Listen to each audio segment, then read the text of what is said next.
Well, you may have heard that the President said in the State of the Union, and I urged him before that to talk straight to the American people about the threat that we face. He did not do so. In the first 37 minutes of his speech was new investments he called on us to make. Investments, of course, is new spending. He never once took a few moments to explain to us the kind of things that Mr. Erskine Bowles said, Mr. Alan Greenspan said, how we were on an unsustainable course. He never acknowledged we were on an unsustainable course. He never warned us that we're going to have to tighten our belts like governors are doing, like mayors are doing all over America, like Governor Manchin had to do in West Virginia. I mean, this is when you don't have money, you don't have money. You don't have money, you have to change course. But I was really disappointed, and I think some of my Democratic colleagues have raised it. Senator Manchin has raised disappointment that we haven't had that kind of national dialogue as to why we have to ask the American people to receive somewhat less from the federal government than they've been receiving.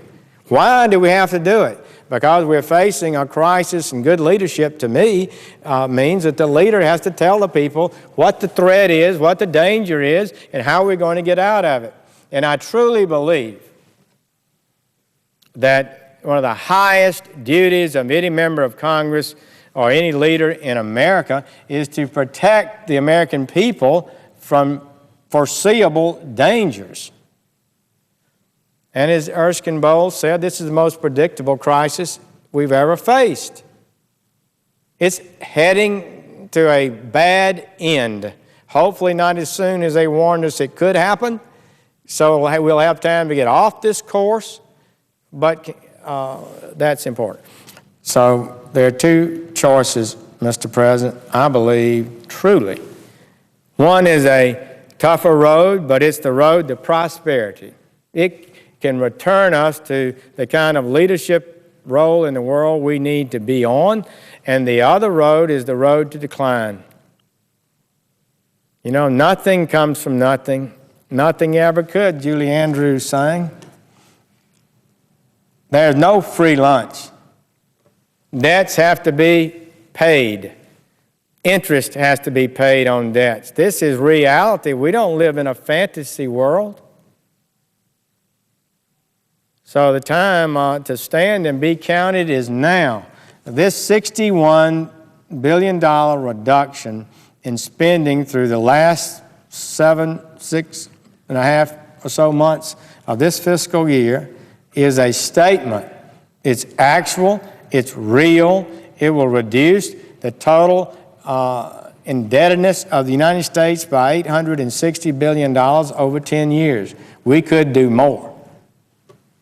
But Congress being what it is slowly coming around to the challenge.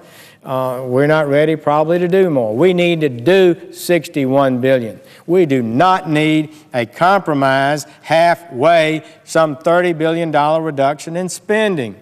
I do believe that would show weakness on our part, a lack of resolve, which would not be a good signal for our fragile economy today.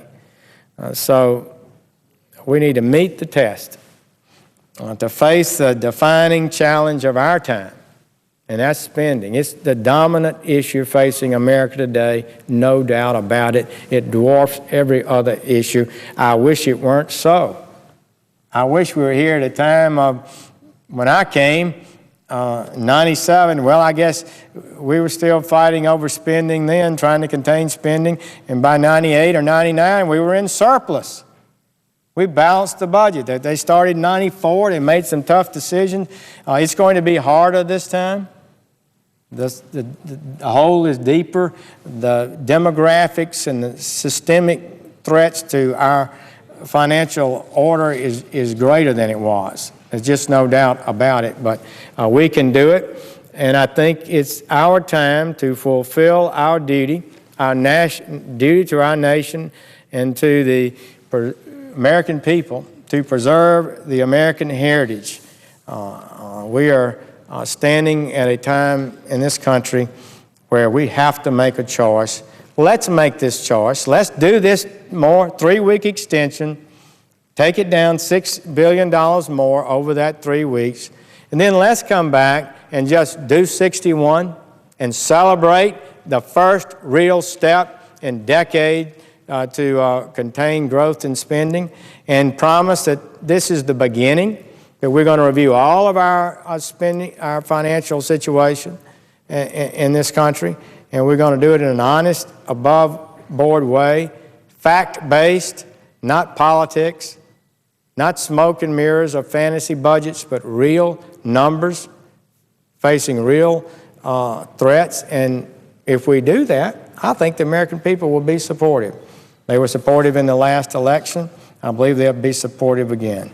Mr. President, I thank the Chair for the opportunity to speak. I thank you for your leadership on these issues in the Senate, and I believe there's a growing consensus here that progress must be made. I would yield the floor.